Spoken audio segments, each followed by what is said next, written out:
नमस्कार दोस्तों। जब पूरे देश की या प्रदेश की नज़र दो ऐसे अवसर होते हैं जब प्रधानमंत्री या मुख्यमंत्री पे लगी होती है, एक होता है 15 अगस्त का अवसर, दूसरा होता है 26 जनवरी का अवसर, जिसमें लोगों को लगता है कि प्रधानमंत्री या जो राज्य के मुख्यमंत्री वो कोई ना कोई बात करेंगे। आज कुछ ऐसा कोई इंसिडेंस था कि प्रधानमंत्री जब लाल किले से प्राचीर से अपने दूसरे कार्यकाल का जो आखिरी स्वतंत्रता दिवस का संबोधन कर रहे थे, वहीं छत्तीसगढ़ के मुख्यमंत्री जो हैं भूपेश बघेल, वो भी अपने पहले जो कार्यकाल है उसका आखिरी संबोधन कर रहे थे।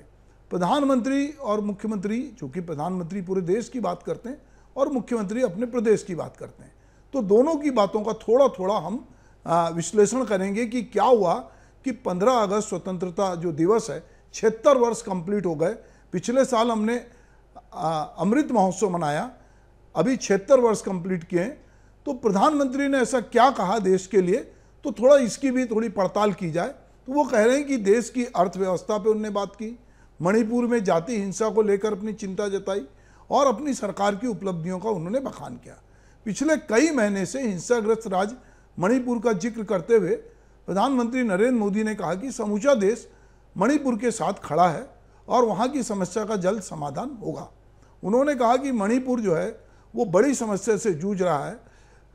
मोदी ने मणिपुर के लोगों को आश्वस्त भी किया कि इस नाजुक घड़ी में समूचा देश उनके साथ खड़ा है, रास्ता जरूर निकलेगा और वह वहाँ पर जल्दी शांति बहाल होगी।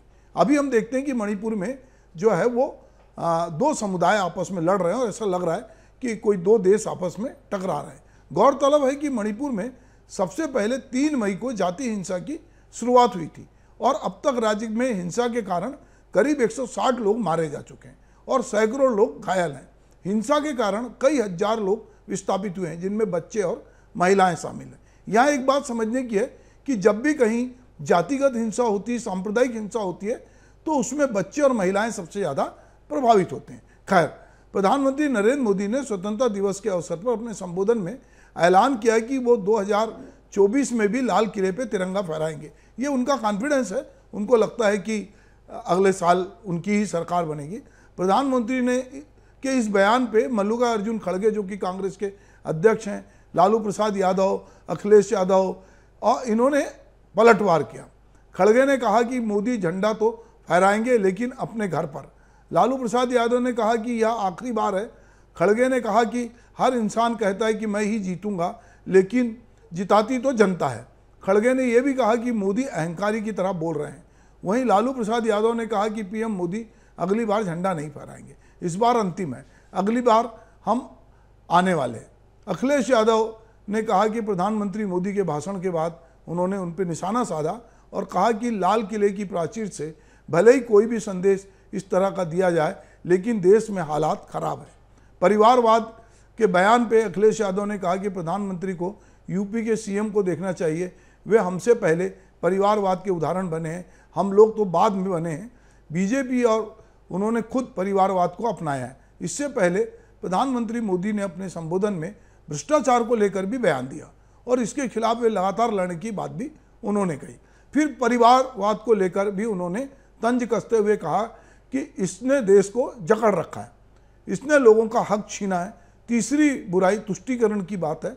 इस तुष्टीकरण ने देश की मूलभूत जो चिंतन को, हमारे राष्ट्रीय चरित्र को दाग लगा दिया, तहस नहस कर दिया। इसलिए हमें इन बुराइयों, भ्रष्टाचार, परिवारवाद, तुष्टीकरण के साथ साथ पूरे सामर्थ्य के साथ हमको लड़ना होगा। प्रधानमंत्री मोदी ने अपने संबोधन में 12 बार परिवारवाद, 11 बार भ्रष्टाचार और 8 बार तुष्टीकरण का जिक्र किया। प्रधानमंत्री मोदी ने जनता से तीनों बुराइयों से मुक्ति की अपील की। इधर जो है ये बात समझने की है कि जब प्रधानमंत्री तुष्टीकरण की बात करते हैं तो हमको ये भी देखना है कि अभी वो जो स्वतंत्रता के पहले के जो जख्म है उसको कुरेदने के लिए भी पूरी भारतीय जनता पार्टी और उनके नेतृत्व में जो सरकार है वो ये कोशिश कर रही थी कि हम वो उस त्रासदी को याद दिला रही, पर त्रासदी के बहाने कहीं ना कहीं हम फिर एक बार हिंदू मुस्लिम करना चाहते हैं, ये भी समझ में आता है। तो गड़े मुर्दे जो उखड़ रहे हैं, तो उसमें अभी 9 साल से प्रधानमंत्री जो है उनका शासन है और एक तरफा शासन है। अब वो फिर भी अभी भी जो है वो भ्रष्टाचार के लिए कांग्रेस को या बाकी लोगों को गाली दे रहे हैं। वो परिवारवाद की बात कर रहे हैं, जिस पे हमने पहले भी बहुत सारी बात की। इधर हम देखते हैं कि स्वतंत्रता दिवस के अवसर पे छत्तीसगढ़ के मुख्यमंत्री भूपेश बघेल ने भी कई घोषणा की, पर लोगों को लग रहा था कि छत्तीसगढ़ में 36 जिले होने वाले हैं और 3 नए जिले बनेंगे, जिसकी लोगों को उम्मीद थी, पर उसकी घोषणा नहीं हुई। तो रायपुर की राजधानी के पुलिस परेड ग्राउंड के समारोह जहां पर आयोजित था, वहां पर भूपेश बघेल ने छत्तीसगढ़ियों को अनेक सौगात देते हुए कई महत्वपूर्ण घोषणाएं की। राजधानी रायपुर के पुलिस ग्राउंड में आयोजित समारोह में जो घोषणाएं मुख्यमंत्री ने की, उन्होंने कहा कि जो प्रदेश के साहित्यिक वातावरण को और सुदृढ़ बनाने के लिए साहित्यकारों को 3 श्रेणी में छत्तीसगढ़ साहित्य अकादमी सम्मान दिए जाने की आज उन्होंने घोषणा की। पहला है छत्तीसगढ़ियों में अन्य बोली जैसे गोंडी, हल्बी, सरगुजिया, कुरुक आदि में लिखे गए साहित्य के लिए, दूसरा हिंदी में लिखे गए पद्य के लिए, तीसरा हिंदी में लिखे गए गद्य के लिए यह सम्मान दिया जाएगा।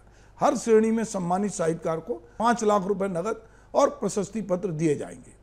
हमको लगता है कि देर आए दुरुस्त आए, इसका ख्याल पहले रखा जाना चाहिए था, पर चलिए साहित्यकारों की सुध मुख्यमंत्री ने ली है और साहित्य परिषद जो है वो उसका गठन भी हुआ है और छत्तीसगढ़ में भूपेश बघेल की सरकार आने के बाद कला, संस्कृति, साहित्य के क्षेत्र में बहुत बेहतरीन काम भी हुए हैं, बहुत अच्छे आयोजन हुए, गरिमामय आयोजन हुए, इसको नकारा नहीं जा सकता। मुख्यमंत्री भूपेश बघेल ने कहा है कि महिलाओं की सुरक्षा, सम्मान और उनकी अस्मिता बनाए रखना हमारी सर्वोच्च प्राथमिकता है। हम निर्णय लेने जा रहे हैं कि बालिकाओं और महिलाओं से छेड़छाड़, दुष्कर्म आदि के आरोपियों को शासकीय नौकरी से प्रतिबंधित किया जाए। देखिए, शासकीय नौकरियां तो कम हैं, आप प्रतिबंधित करेंगे अच्छी बात है, पर मुझे लगता है कि जब तक हम ऐसे लोगों को सामाजिक रूप से, समाज जब इनको बहिष्कृत नहीं करेगा, समाज जब इनको प्रताड़ित नहीं करेगा और ऐसे लोगों को जब राजनीतिक पार्टी या समाज माला पहनाएगी जब वो जेल से छूटेंगे, तो आप कई लोगों को नौकरी की जरूरत ही नहीं होती, सरकारी नौकरी में जाते ही नहीं है। तो ऐसे में फिर भी एक निर्णय तो है कि मंशा तो दिख रही सरकार की कि वो ऐसे लोगों को प्रतिबंधित करना चाहती है। उन्होंने घोषणा की कि छत्तीसगढ़ ओलंपिक, जिसको लेकर कि बहुत उत्साह है छत्तीसगढ़ के ग्रामीण जीवन में, कि राज्य स्तरीय प्रतियोगिता में जो लंबी कूद 100 मीटर की दौड़ एवं कुश्ती के खेल में 18 से 40 साल आयु के वर्ग के प्रथम स्थान पाने वाले प्रतिभागियों को उत्कृष्ट खिलाड़ी घोषित किया जाएगा। यह प्रावधान इसी वर्ष से लागू किए जाएंगे। मछली पालन और लाख पालन को कृषि दर्जा दिए जाने का से उन्होंने कहा कि सकारात्मक परिणाम आए हैं और अब छत्तीसगढ़ में अब जो है रेशम कीट पालन और मधुमक्खी पालन को भी कृषि दर्जा देने की उन्होंने घोषणा की। छत्तीसगढ़ में कुक्कुट पालन को प्रोत्साहित करने, नवीन रोजगार एवं स्वरोजगार के अवसर सृजित किए जाने के उद्देश्य से मुख्यमंत्री भूपेश बघेल ने छत्तीसगढ़ कुक्कुट पालन प्रोत्साहन योजना प्रारंभ किए जाने की घोषणा की। छत्तीसगढ़ का किसान है, वो एक फसल लेता है, बहुत सारा किसान, उसके पास दूसरे ऑप्शन होने चाहिए कि वो क्या करे जिससे उसकी आय बढ़े। तो बहुत सारी चीज़ें, वो पशुपालन करता है, अभी कुक्कुट पालन, मछली पालन, सब्जी उगाना, बहुत सारे काम हैं जो धीरे धीरे उसकी आर्थिक स्वावलंबन को बढ़ा रहे हैं और निश्चित रूप से अब किसान जो है वो दूसरी तरफ मुड़ा है। तो कुक्कुट पालक को सब्सिडी तथा वाणिज्यिक दर के स्थान पर अब रियायती दर पे बिजली उपलब्ध कराई जाएगी, एक अच्छा फैसला हुआ। शिक्षा के क्षेत्र में मुख्यमंत्री भूपेश बघेल ने कहा कि प्रदेश के दूरस्थ क्षेत्र के शासकीय शालाओं के 11वीं और 12वीं के जो विद्यार्थी हैं वो इंजीनियरिंग और मेडिकल कॉलेज की प्रतियोगी परीक्षाओं में बेहतर रूप से तैयारी कर सकें। इसके लिए देश के ख्याति प्राप्त कोचिंग संस्थाओं से ऑनलाइन कोचिंग निःशुल्क कराने की व्यवस्था करने की उन्होंने बात की। इसके लिए सभी विकासखंड मुख्यालयों में ऑनलाइन कोचिंग कक्षाओं की व्यवस्था की जाएगी। भूपेश बघेल ने कहा कि प्रदेश के सभी जिलों में कम से कम एक कॉलेज में पोस्ट ग्रेजुएट कक्षाओं में अध्ययन की सुविधा उपलब्ध कराने का उन्होंने निर्णय लिया। इसी क्रम में नवनिर्मित जिला सारंगढ़, बिलाईगढ़ में संचालित शासकीय जो विद्यालय हैं और मरवाही में संचालित विद्यालय जो है, वहाँ पर जो उनके नाम हैं उनको लेकर भी उन्होंने घोषणा की कि यहाँ पर जो है एक अलग अलग तरह से जो पीजी की कक्षाएं वो भी चलेंगी। इसके अलावा मुख्यमंत्री ने बहुत सारी जो कुछ नामों की भी घोषणा की। तो उन्होंने शिक्षा, स्वास्थ्य और तमाम जो इस तरह की चीज़ें थी उससे उन्होंने इसको जोड़ा है और कहा है कि जहां नवीन विषय और पद की संरचना इन महाविद्यालयों में जिन महाविद्यालयों की उन्होंने घोषणा की वो उनमें ये की जाएगी। नवा छत्तीसगढ़ गढ़ने में आधुनिक प्रौद्योगिकी को की भूमिका को देखते हुए उन्होंने अगले शिक्षा सत्र से स्कूली बच्चों के पाठ्यक्रम में आर्टिफिशियल इंटेलिजेंस, जिसको एआई कहते हैं, machine planning, internet of thinking जैसी आधुनिक तकनीक की जानकारी पाठ्यक्रम में शामिल करने की बात कही है, ताकि हमारे बच्चे तकनीक से अवगत हो सके। हम देखते हैं कि हमारे देश में पाठ्यक्रम को लेकर बहुत सारी बातचीत होती है। जैसे ही कोई दक्षिणपंथी या पुराने विचारों की सरकार आती है, वो सबसे पहले पाठ्यक्रम में छेड़छाड़ करती है, और कोई प्रोग्रेसिव सरकार आती है तो वो भी अपने हिसाब से करती है। तो कई बार हमको लगता है कि जो बच्चों का कोई इतिहास पढ़ाया जाता है या किताबें होती है, कई बार राजनीतिक पार्टियों के लिए वो भी एक हथियार की तरह होती है। पर अच्छी बात है कि समय के साथ जो शिक्षा जरूरी है वो शिक्षा देने की बात यहाँ पर मुख्यमंत्री कर रहे हैं। इसकी तारीफ होनी चाहिए कि अब आने वाला समय आर्टिफिशियल इंटेलिजेंस का है, और उसकी बात मुख्यमंत्री ने अपने 15 अगस्त के भाषण में की है। तो ऐसी बहुत सारी बातें जो विद्यार्थियों से भी जुड़ी है। जो कॉलेज नहीं जा पाते विद्यार्थी घर से, उनके आने जाने के लिए बस के माध्यम से निःशुल्क परिवहन की सुविधा उपलब्ध कराने की बात उन्होंने कही है। छत्तीसगढ़ की अस्मिता और पहचान जो है छत्तीसगढ़ी भाषा से है, तो उन्होंने अगले शिक्षा सत्र में राज्य में जिन क्षेत्रों में छत्तीसगढ़ी भाषा बोली जाती है, वहाँ छत्तीसगढ़ी भाषा एवं आदिवासी क्षेत्रों में वहाँ की स्थानीय बोलियों को कक्षा 1 और कक्षा 5वीं तक पाठ्यक्रम के विषय में शामिल करने की बात भी उनके द्वारा की गई है। तो मुख्यमंत्री ने ऐसी बहुत सारी बातें की है। जो लोग काम करते हैं, जो शहरी स्वच्छता में दीदियां हैं, उनके लिए उत्कृष्ट कार्य करने पर उनके 20% वृद्धि की बात की है। ऐसी और बहुत सारी घोषणाएं की है। कुल मिलाकर हम ये कहें कि चाहे प्रधानमंत्री हो चाहे मुख्यमंत्री, दोनों को ही चुनाव में जाना है। मुख्यमंत्री की पार्टी विधानसभा चुनाव में पहले जाएगी, भाजपा भी चुनाव में जाएगी जिसका नेतृत्व प्रधानमंत्री करते, और उसके बाद 2024 में लोकसभा के चुनाव।